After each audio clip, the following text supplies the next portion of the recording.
Good evening and welcome to our final Glorious Companions class. Tonight we are studying C.S. Lewis, an author and we'll talk about whether he's a theologian or not, but certainly an author and a great figure in our tradition. And again, as I say, the last of this class, our next class cycle will start up after Lent begins, but we'll talk about that another time. So tonight, let's get started with C.S. Lewis. And he is such a central figure in the Anglican tradition, which means us, the Episcopal Church, that he even has his very own Saints' Day in our book, Holy Women, Holy Men. And so if you've never seen this book, by the way, this is a really fascinating companion volume to the Book of Common Prayer and some of the other liturgical books that we have in the Episcopal Church.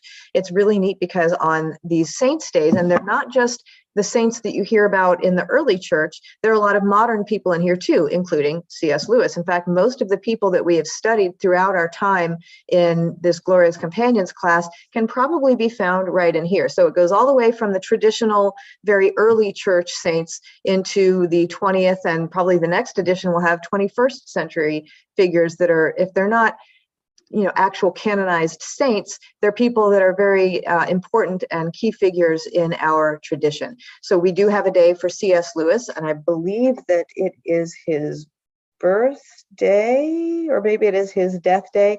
In any event, there's a special collect just for him. So we're going to start our class tonight with the collect for C.S. Lewis's feast day.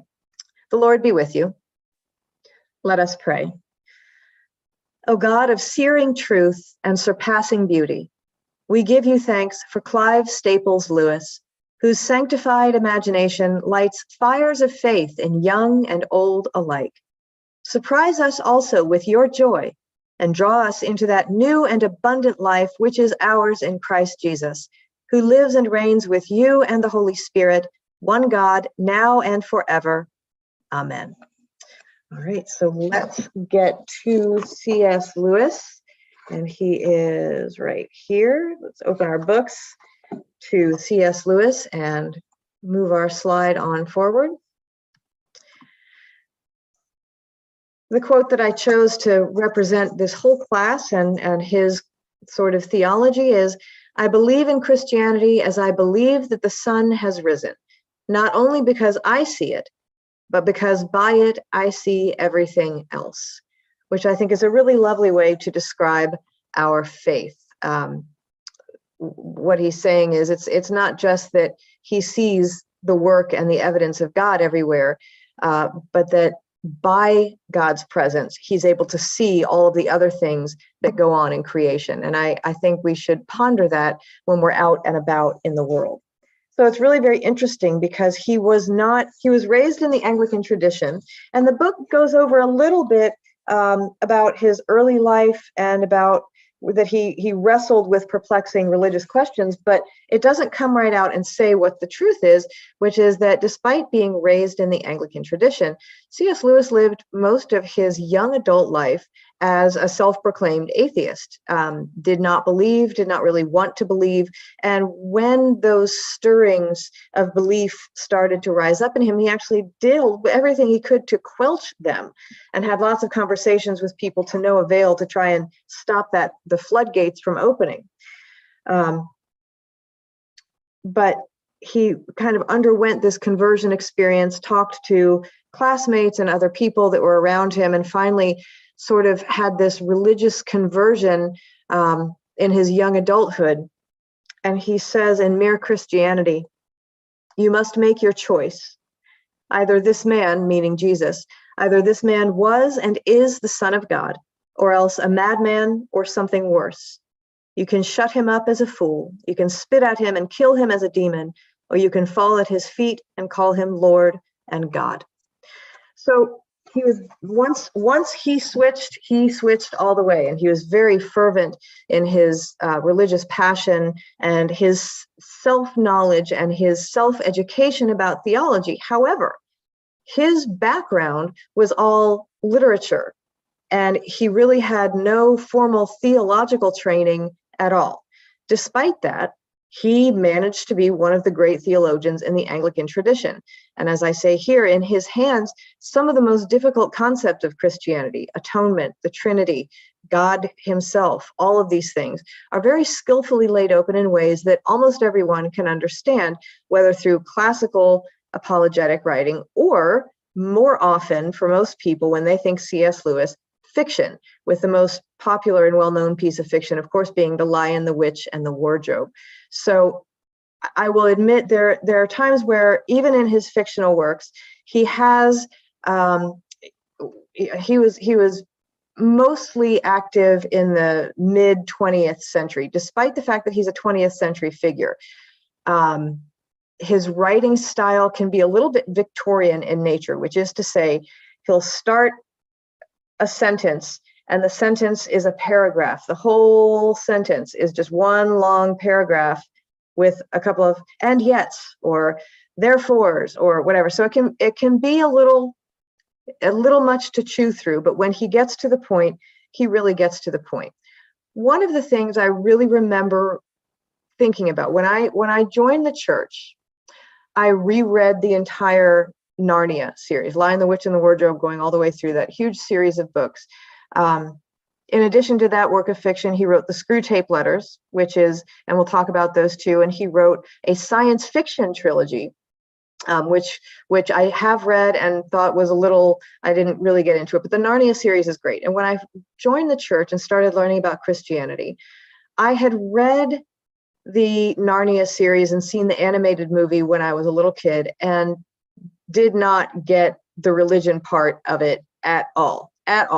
You know, I was not a Christian when I read it, when I was a little kid, and when I saw the movie, I thought there were parts of it that were scary, and I hated the part where poor Aslan is on the slab and they shave his hair. Oh, it's terrible. And I thought it was very scary when I was a little kid, but I had no idea that it was a sort of analogy, that it was an analog to the story of Jesus and the crucifixion and the humiliation before the cross and all that. No idea at all. And so I reread the series when I joined the church. And this part right here, this excerpt from the very last book, is something that really grabbed me and stuck with me, and something that I've hung on to, because obviously not all of my friends and not all of my family are Christians. Not all of my friends and not all of my family are believers in anything at all. But I never could believe that God would reject anyone, honestly. And so this I found very comforting. In this scene, a pagan prince who has served this false god, but the pagan prince doesn't know that this is a false god until this moment, named Tash. And so he meets up with Aslan, and this is his retelling of the story. He says, "Then I fell at his feet and thought, surely this is the hour of death. For the lion, who is worthy of all honor, will know that I have served Tash all my days, and not him." So Tash is the pagan god that he's talking about here. "Nevertheless, it is better to see the lion and die than to live and not to have seen him. But the glorious one bent down his golden head and touched my forehead with his tongue and said, 'Son, thou art welcome.' But I said, 'Alas, Lord, I'm no son of thine, but the servant of Tash.' He answered, 'Child, all the service thou hast done to Tash, I account as service done to me, not because he and I are one, but because we are opposites. I take to me the services which thou hast done to him. For I and he are of such different kinds, that no service which is vile can be done to me, and none which is not vile can be done to him. Beloved,' said the glorious one, 'unless thy desire had been for me, thou wouldst not have sought so long and so truly. For all find what they truly seek.'" So in this story, what Lewis is telling us is that this person who believed all his life in a different deity than Aslan, who is meant to represent Jesus Christ, to represent the God of our faith, of our Christian faith. This person worshipped another deity falsely, but believing with all his heart up until the very end that he was serving rightly. And he didn't do evil things in this false deity's name. He did good things. What Aslan is telling him is that whatever you do that is good in the service of any other thing to which you pledge allegiance, if it's a good thing, it is done on God's behalf and for God, even if you don't recognize that, even if you don't know that. Now, needless to say, this brought up some criticism for C.S. Lewis, because people said, well, this is inclusivism, this is universalist theology. How could we possibly accept people who didn't worship the one that we call God? And Lewis actually said, well, how about, he says this first in his own words: I think that every prayer which is sincerely made even to a false God, or to a very imperfectly conceived true God, and I think we need to think about that for a minute, is accepted by the true God, and that Christ saves many who do not think they know him, for he is dimly present in the good side of the inferior teachers they follow. In the parable of the sheep and goats, those who are saved do not seem to know that they have served Christ.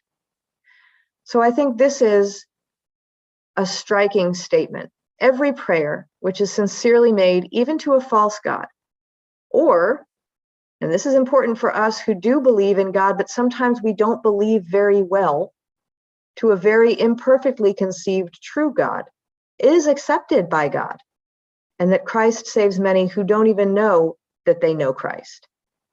Because, Lewis says, even if it's just a little bit, if there is good in the teachers, in the actions that you do following these teachers, God is present because God is goodness itself. Just the same way that there is no evil possible in the work of God, that evil is uncreating things while good is the creation of things. If that's true, then if your actions are good and you are dedicating them to the good, then in that way you have followed God. Even with this explanation, there were people that disagreed with this and demanded or insisted that it was unscriptural, to which he responded or presented this reading from the book of Acts. Then Paul stood in front of the Areopagus and said, "Athenians, I see how extremely religious you are in every way. For as I went through the city and looked carefully at the objects of your worship, I found among them an altar with the inscription, 'To an unknown God.' What therefore you worship as unknown, this I proclaim to you. The God who made the world and everything in it, he who is Lord of heaven and earth, does not live in shrines made by human hands, nor is he served by human hands, as though he needed anything, since he himself gives to all mortals life and breath and all things."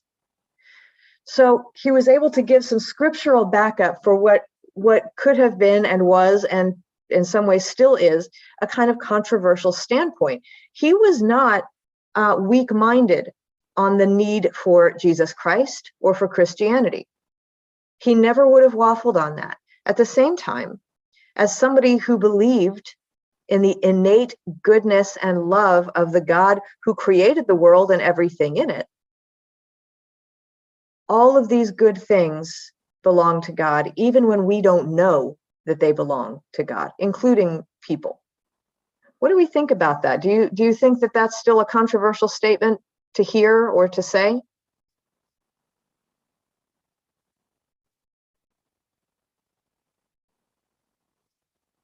Do you have to be, because the counterpoint to that is, you have to be Christian and know that you're a Christian, or you have to believe in the Trinitarian God and know that you believe in the Trinitarian God in order to be loved and accepted by God.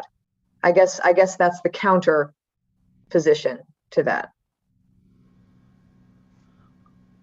Go ahead, Mary. I think that's there's still lots of people and lots of denominations for whom that is doctrine. I mean, you have to come, the whole, no one comes to the Father but by me, they interpret as meaning this is the only way. And I think there's sort of a back and forth, even if within Episcopalians, Oh, that this is not, um,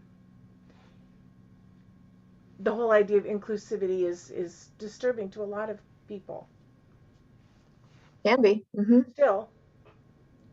Um, And it, I it think is this true. is Go ahead, Mary. I think this is terrific. I liked. I remember reading The Last Battle with that quote to the servant of Tosh occurs, and I remember reading it. I was probably 20 and getting goosebumps when I read it, because that's the part of the book that stands out the most in my mind, is that confrontation between Aslan and this prince, and then to see him back it up, to see Lewis back it up with the quote from Acts, I think is he was just so brilliant. He He really, was. He really was. He could put together a very good argument, but at the same time, write very lyrically and imaginatively. He was not confined to hard cold logic, and he was not confined to spinning a good yarn. He could do it all. Any other thoughts on this sort of inclusive, not quite universalist? Universalist would be saying that Jesus never said or implied that no one comes to the Father except through him. He did say that. However, are humans the ones that gatekeep whether Jesus Christ knows us or not?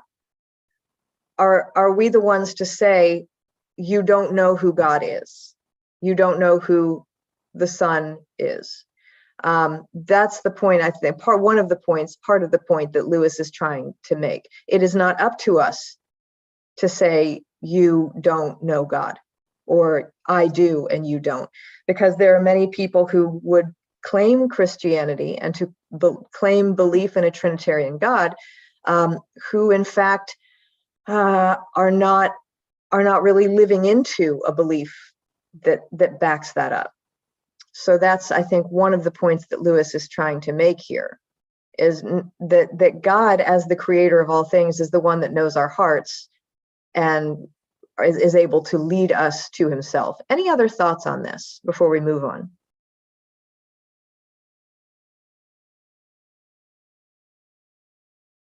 Does anybody disagree with Lewis? There's certainly lots and lots of room for that. And this is a safe place to disagree with anybody. Okay. So the Screw Tape Letters. Has anyone here read the Screw Tape Letters? They are great fun. It's a fictional book, but it's written very humorously, from a demon to his nephew. And his nephew is a fledgling demon who has been sent to Earth to condemn this one particular human man to hell. And in order to do that, he's got to take advantage of all of this human's foibles and flaws and religious lukewarm nature, and sort of evilly coach him into someone that is hellbound. And it's lots of fun, but it's also, there are parts of it where you read it and you think, oh, uh-oh. And in the introduction to it, C.S. Lewis writes this about hell as opposed to being in heaven. He says, we must picture hell as a state where everyone is perpetually concerned about his own dignity and advancement, where everyone has a grievance, and where everyone lives with the deadly serious passions of envy, self-importance, and resentment. So what he's basically saying there is, hell is a place where we are completely consumed with ourselves, our dignity, our advancement. We are upset about things. We have grievances. We have these deadly, serious concerns about being envious of what I don't have because you have it. I am important. I resent other people because I am not them. It's this place of complete and total self-centeredness. And again, we've seen so many things throughout the course of this class with people writing 50, 100, 200, 1,000 years ago, where they're still right. it's still true, because our society very much lends itself to complete self-focus and self-centeredness. And I often, when we read theologians that have left this earthly plane and gone on to the kingdom of heaven, I often wonder if they would be surprised at all to see the state of things. Like, would C.S. Lewis be surprised at social media? Because again and again, when we talk about self-centeredness and self-aggrandizing behavior, what I think of a lot is social media, where it's just me, most people, not everybody, but it's me, look what I have, look what I did, look at my children, look at the cars, look at all this, all of the time concerned about how we look and what we are like. So this is the glimpse of hell that C.S. Lewis would introduce us to before he introduces us to the demon Screwtape and his thankfully pretty inept nephew, who is meant to drag this poor human soul to hell. He's talking about this letter that he's writing to his demonic nephew. He's writing to him about church, and that this human goes to church, and the nephew is concerned because this human wants to go to church and is trying to make this decision. He says to his nephew, "There is one good point with both these churches have in common. They are both party churches." He doesn't mean party like, woo, party. He means like following a party line. He says, "I think I warned you before that if your patient can't be kept out of the church, he ought to at least be violently attached to some party within it.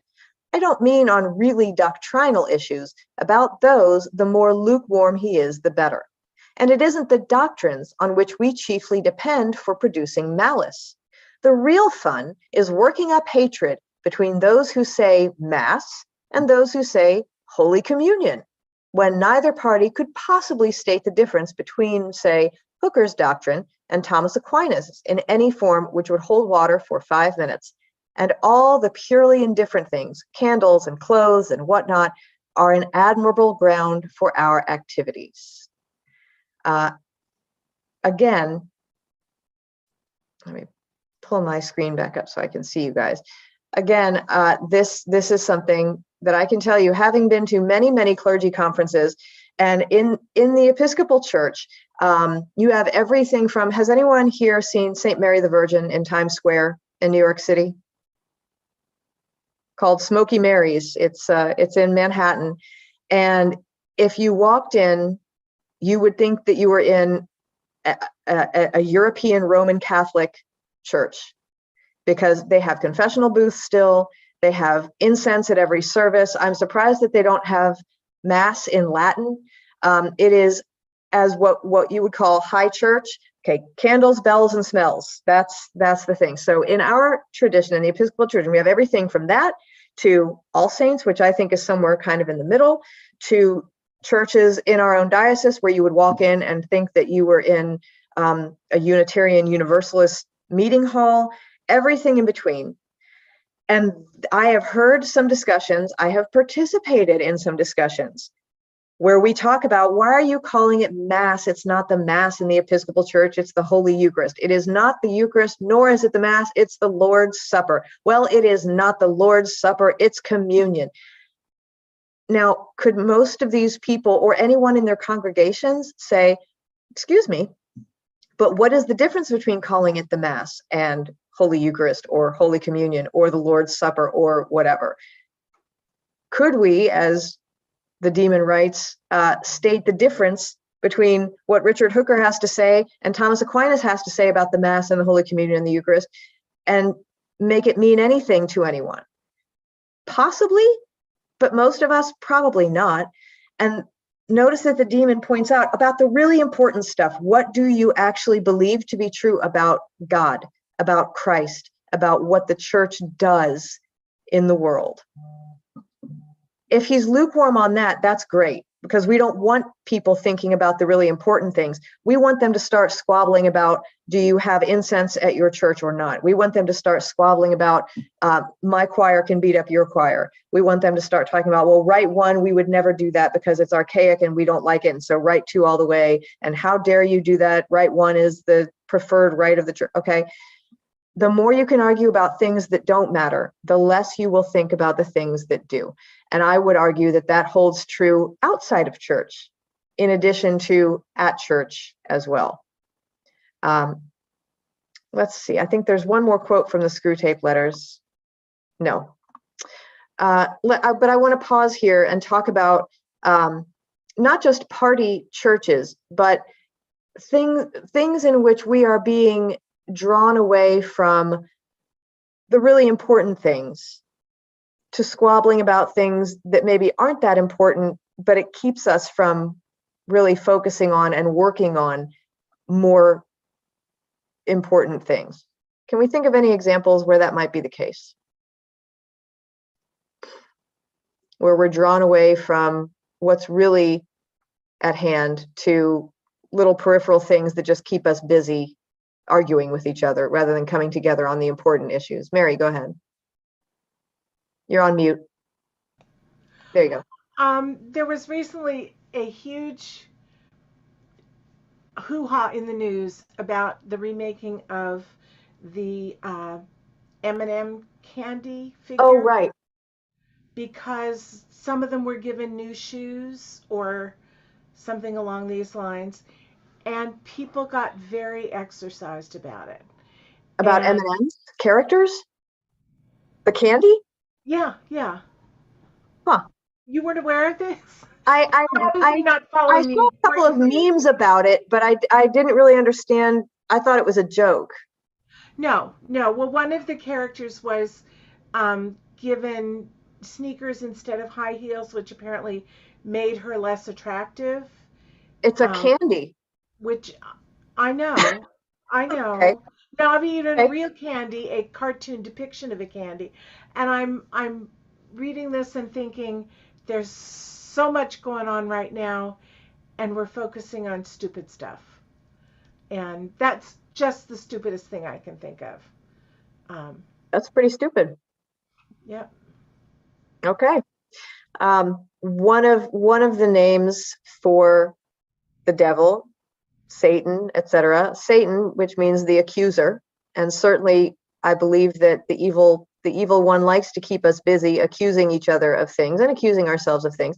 But another name, attribute of that force of evil is the divider. And what we pray for is to be united with each other and with God. And what works against us is this force that would seek to divide us, divide our own minds, divide ourselves when we're put into groups. And we see a lot of that happening. We've always seen a lot of that happening. But again, and I feel like I say this in a lot of our gatherings, we are uniquely aware of the way everybody feels about everything all the time. And we are uniquely aware of the way that people disagree with other people all the time. Because you can type out a statement in less than 30 seconds and have it put out there for all to see. And people will say things, I hope that it's the truth. I hate that it's this way. I hate that people say these things at all, but I believe that people say things facelessly to other faceless people that they don't know online that they would never say in person. I hope that most of the things I see online, nobody would ever say in person, because you see some pretty terrible things. But we're being guided to a place of division over and over and over again. But the God who creates us and loves us seeks to push us back into the direction of unity and harmony and reconciliation rather than further division and separation. And one of the definitions of sin is separation. When we have separated ourselves from God, when we have separated ourselves from other people. And that is the work of whatever you choose to call the force of evil. And we're going to get to what C.S. Lewis called it, which was the devil, with no bones about it. In fact, we're going to get to that pretty soon. But I really like this quote as well. And I don't think that this one was one of the ones in our book. I tried to find a few things for us to look at that weren't just in the quotes in the book, because I mean, honestly, like I said earlier today when I was announcing the class, you could do several years worth of classes just on the Chronicles of Narnia alone. You add that, his other fiction work to that, you add the other body of nonfiction work to that, you could go all day long every day and still not be done for years. But I did try and pick some really key ones that I thought would be helpful to us. And this is what one of the things he has to say. He says, enemy occupied territory, that is what this world is. Christianity is the story of how the rightful king has landed, you might say landed in disguise, and is calling us all to take part in a great campaign of sabotage. When you go to church, you're really listening in to the secret wireless from our friends. That is why the enemy is so anxious to prevent us from going. He does it by playing on our conceit and laziness and intellectual snobbery. I know someone will ask me, do you really mean to introduce our old friend the devil, hoofs and horns and all? Well, I'm not particular about the hoofs and horns, but in other respects, my answer is yes, I do. I do not claim to know anything about his personal appearance. If anybody really wants to know him better, I would say to that person, don't worry. If you really want to, you will. Whether you'll like it when you do is another question. So this is a quote from his book, Mere Christianity. If you have not read through that, I encourage you to do so. One of the collections, the C.S. Lewis collections I have, is sort of, for a collection of C.S. Lewis, it's comparatively slender. It's about yay thick, but it's a collection of a bunch of different readings from the book of, for the Chronicles of Narnia, from Screwtape Letters, from Mere Christianity, from a number of interviews, from the science fiction trilogy that he wrote, which, like I said, I don't recommend it, but there are parts that are good. Maybe they picked out the best parts. But this was one of the things that was in there. And Mere Christianity is an absolutely wonderful book. It's one of those ones that you'll find something different in it every time. It's almost scriptural in that way. But he makes absolutely no apologies and no bones about the fact that he believes in a singular force of evil that we would call the devil. And his view on human damnation is that we are far more inclined to damn ourselves than allow this evil force to do it for us. There's a proverb, I don't know where it comes from, but I think he would have wholeheartedly endorsed it, which says, take what you want and pay for it.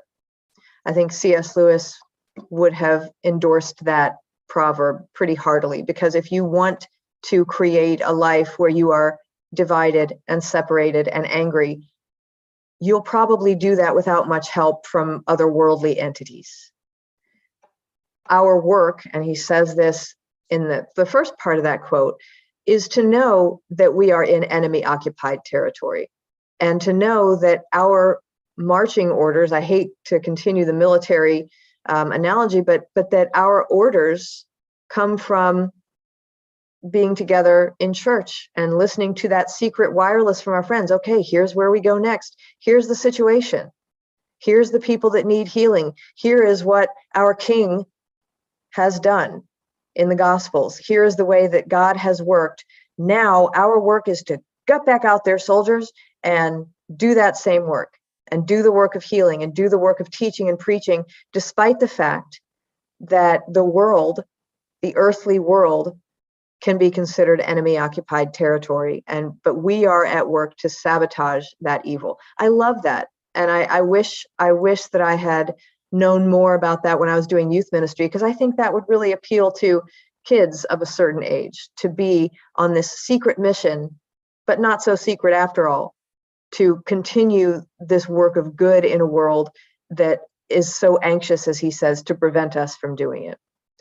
And we'll get to a question about what we believe about evil and the devil towards the end of the class. Anything we want to say, though, about this little section that he gives us? I see your mouth moving, Mary, but I don't hear you.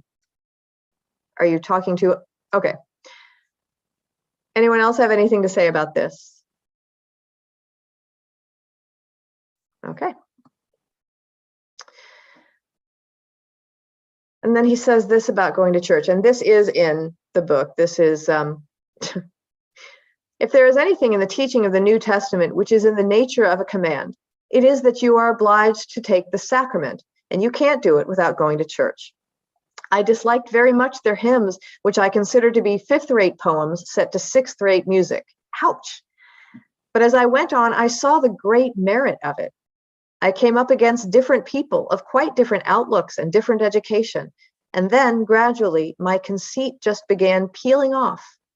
I realized that the hymns, which were just sixth-rate music, were, nevertheless, being sung with devotion and benefit by an old saint in elastic side boots in the opposite pew. And then you realize that you aren't fit to clean those boots. It gets you out of your solitary conceit.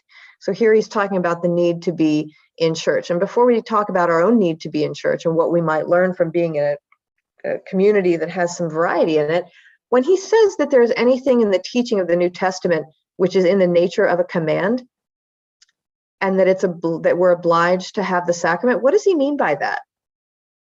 Where does the New Testament say about the sacrament? Why would it be a command for us? What is he talking about?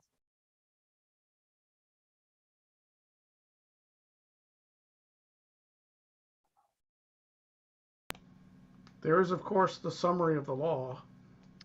There is, but that's not what C.S. Lewis is talking about. But he asked the question. Right. But he's talking about the sacraments. What in our New Testament might be a command regarding the sacrament? And he means communion here.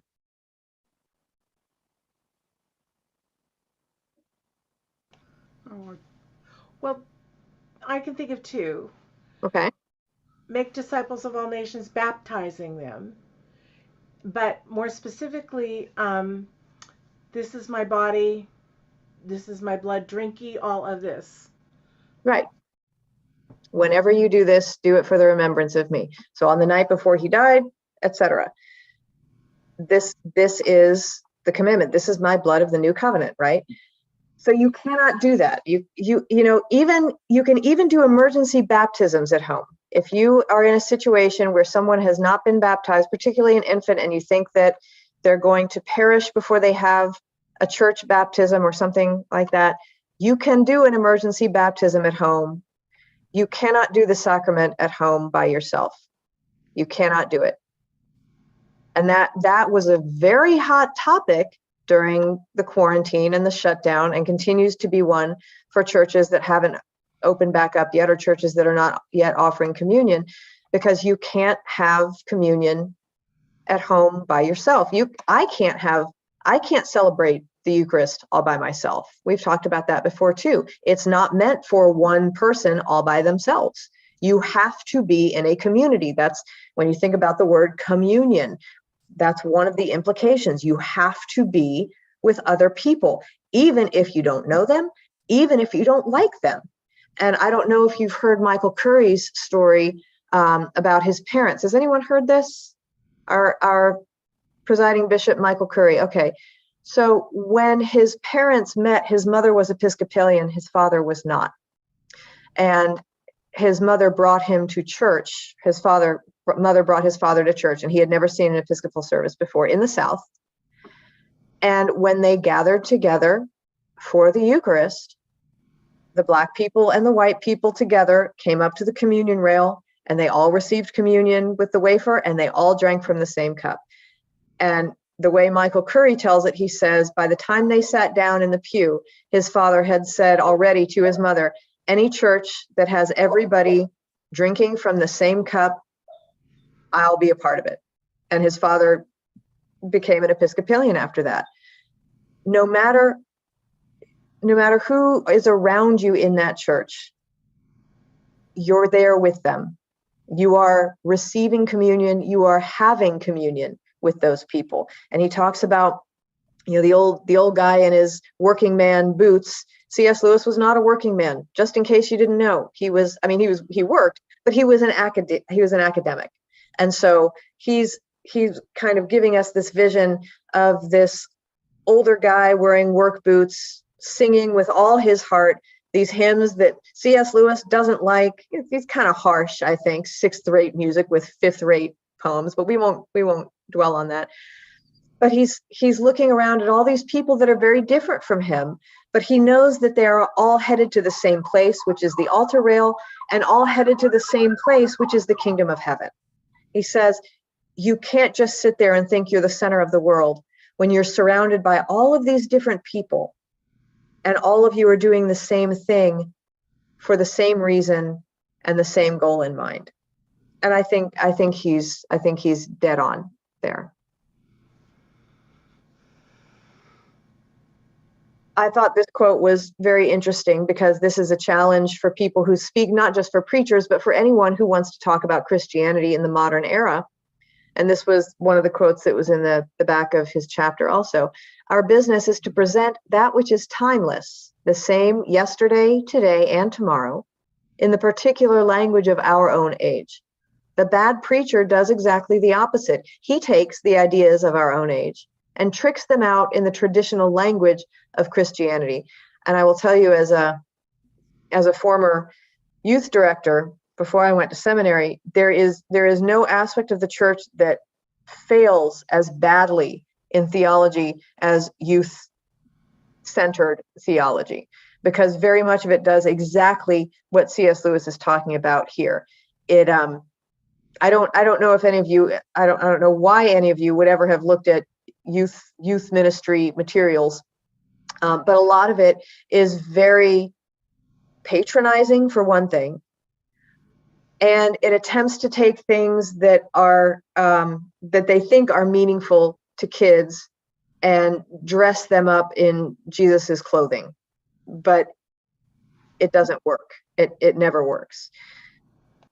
Our business is to present that which is timeless in ways that mean something to people who didn't live, were not alive in biblical times, or who were not alive in the times of the saints, or who were not alive when C.S. Lewis was active and writing. Our business is to present that which is timeless in a way that can be understood in ways that make connections with people who are alive right now.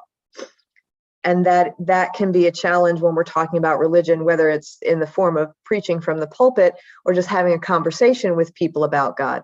We have to be very careful about that. And a lot of pop Christianity and pop theology either walks right on that line or crosses it on a fairly regular basis. I don't know if anyone here has ever listened to contemporary Christian music. Some of it's quite good, but some of it is called, and I've called it this, but I've heard it called this by other people before. Some people call it "Jesus is my boyfriend" music, where it's basically any pop song that you would hear on the radio now about being in love, but they just sort of plug Jesus in for the object of that affection. That's a way in which we're saying, okay, yes, worship God, love God, that's what we're supposed to do. However, you're mixing the messages of something that's timeless with something that is very much temporary and fleeting.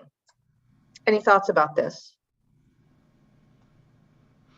Well, no, everybody, all of us agree. I can't imagine.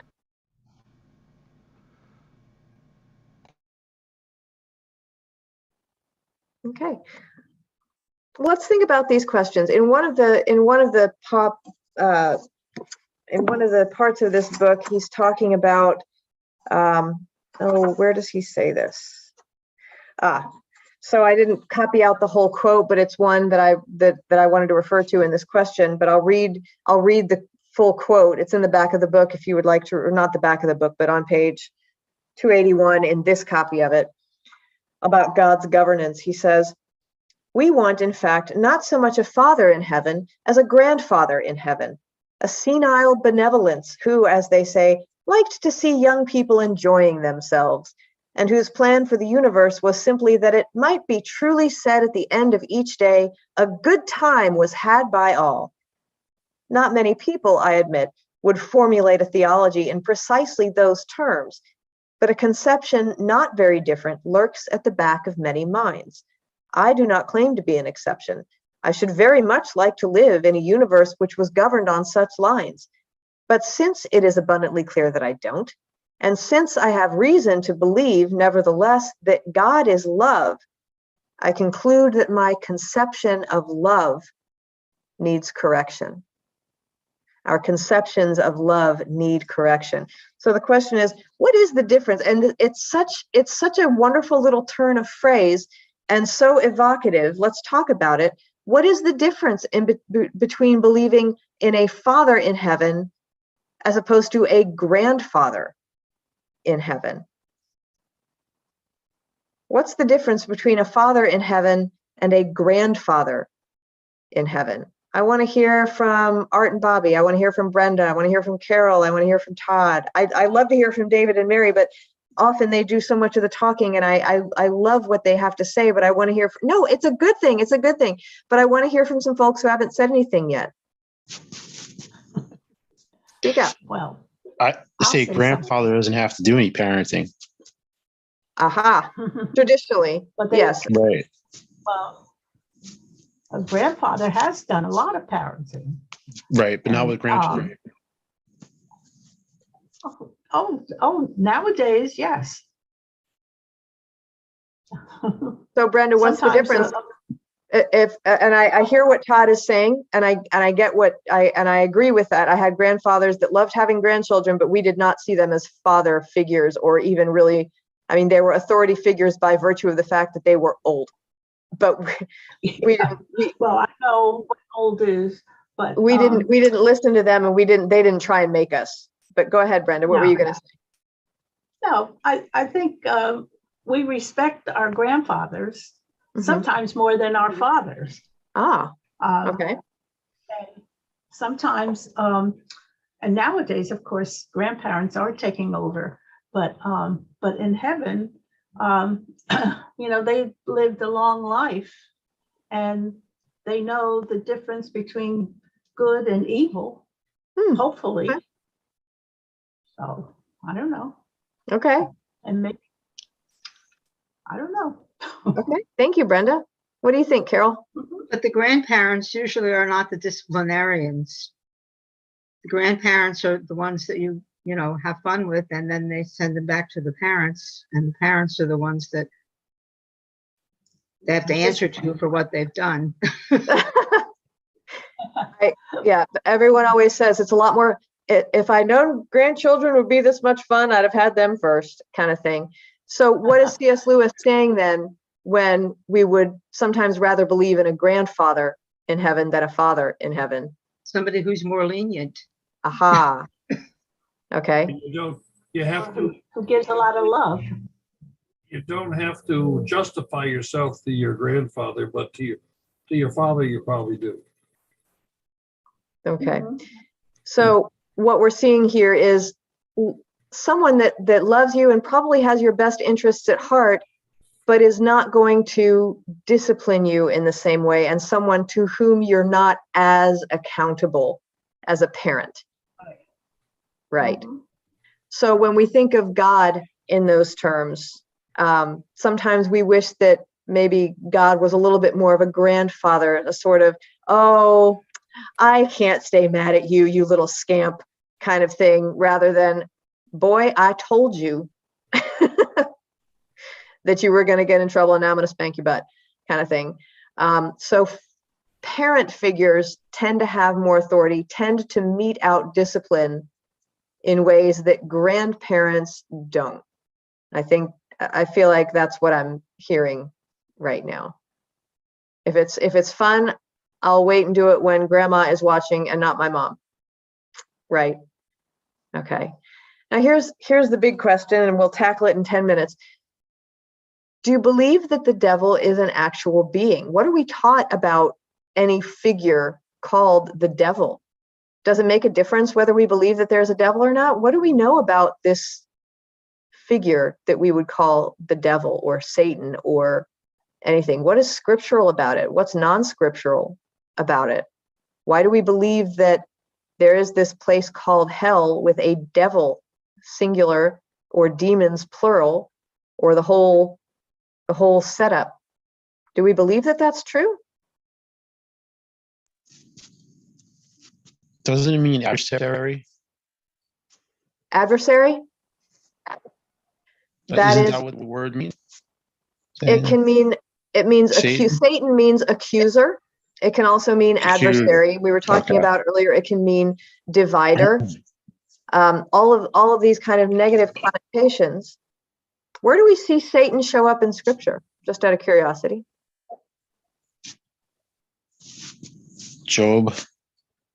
Job. And how does he show up in the book of Job?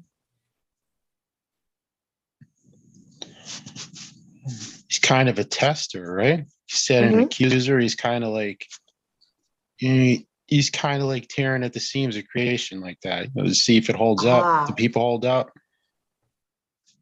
I like that phrase a lot, tearing at the seams of creation, because that is exactly what the evil forces or force does in this world, to break things down and destroy them, whereas God seeks only to create and make good things.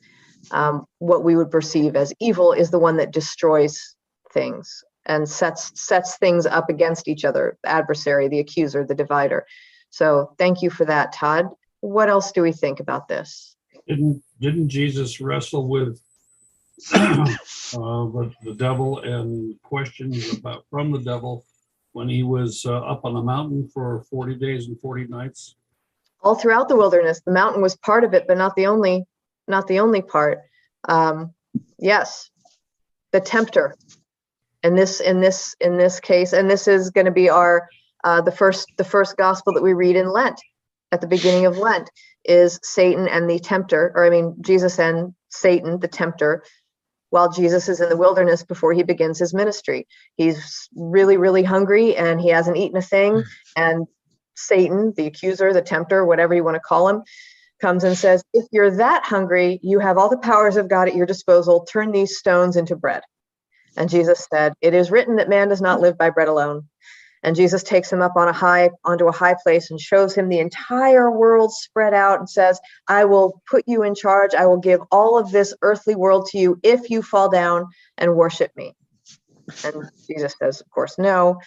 And the final thing is, if you are really the Son of God, why don't you jump off of this high place?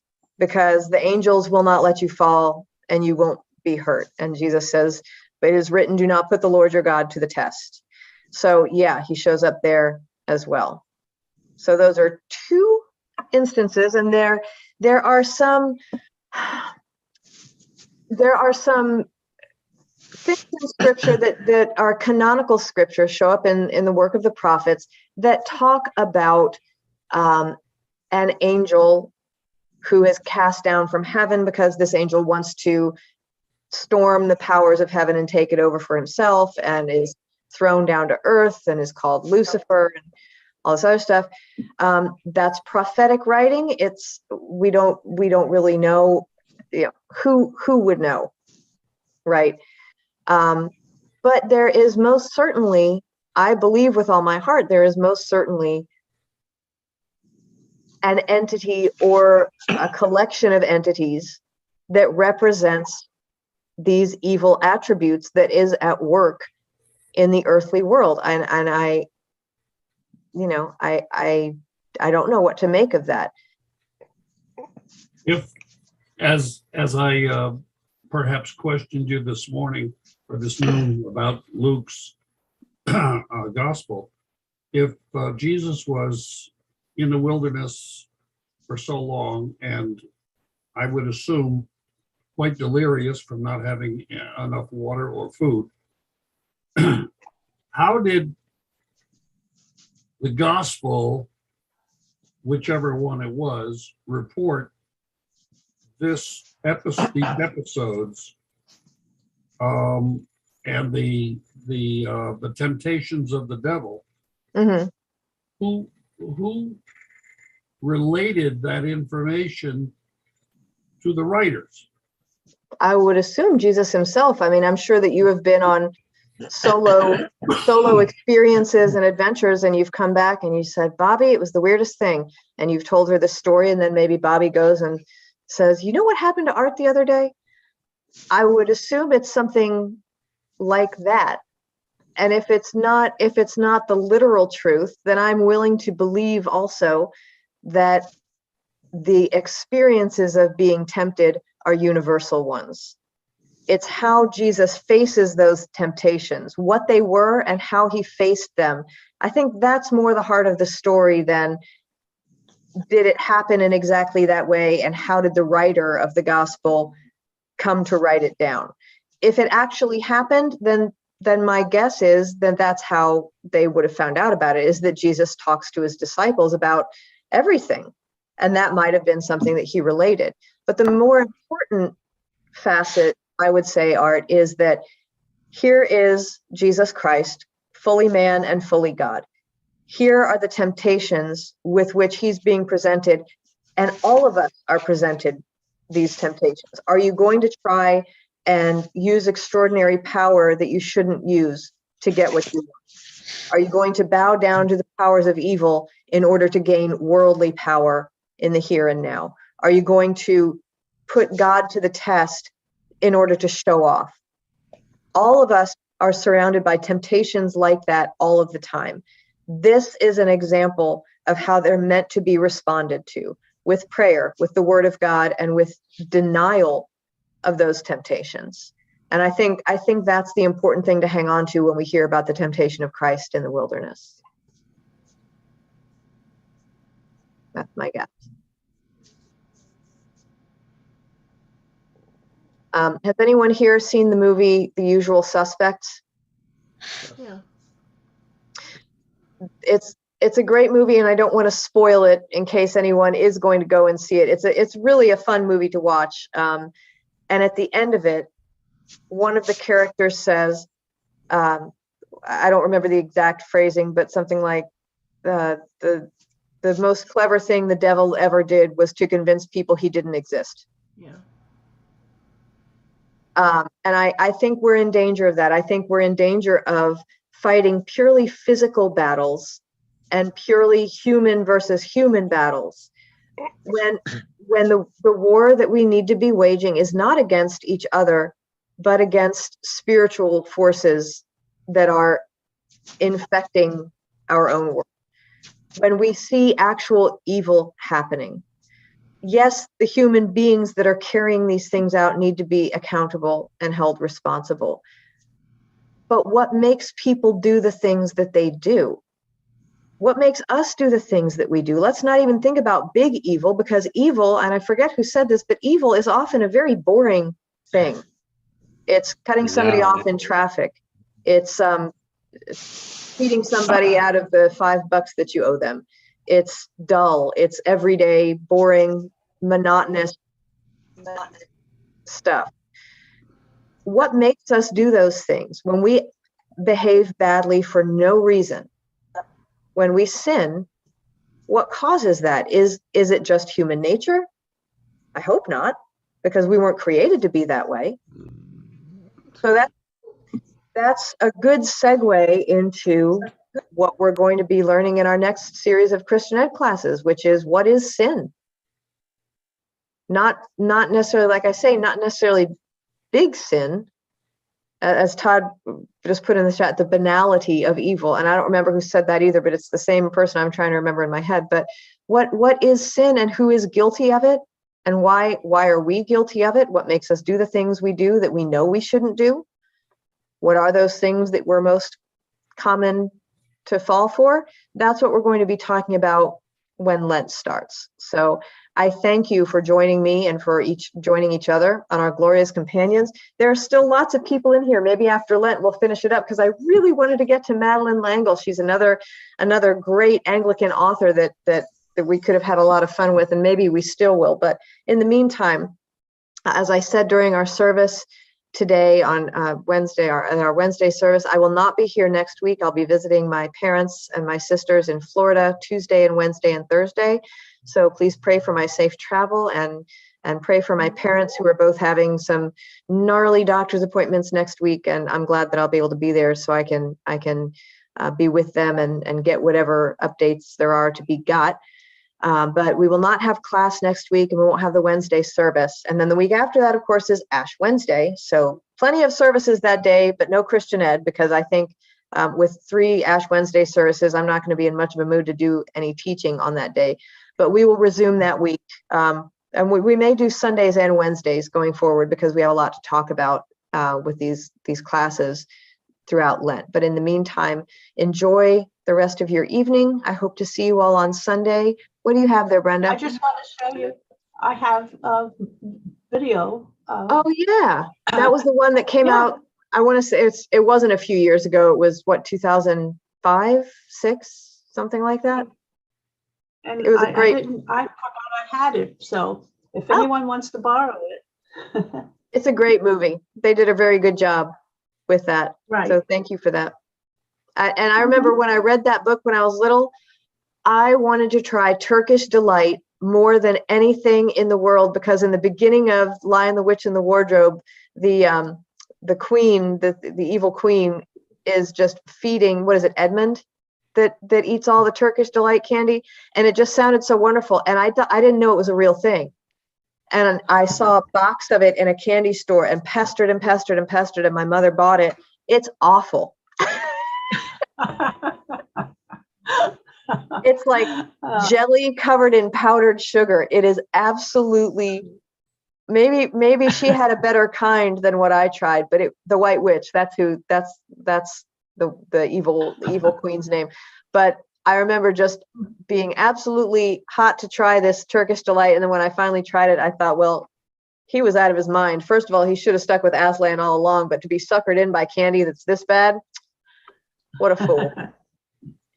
Anyway, thank you for joining me tonight and for all these other nights that we've had. Have a wonderful rest of your evening. Hope to see you all on Sunday and beyond. Have a great night, everybody. Right. Good night.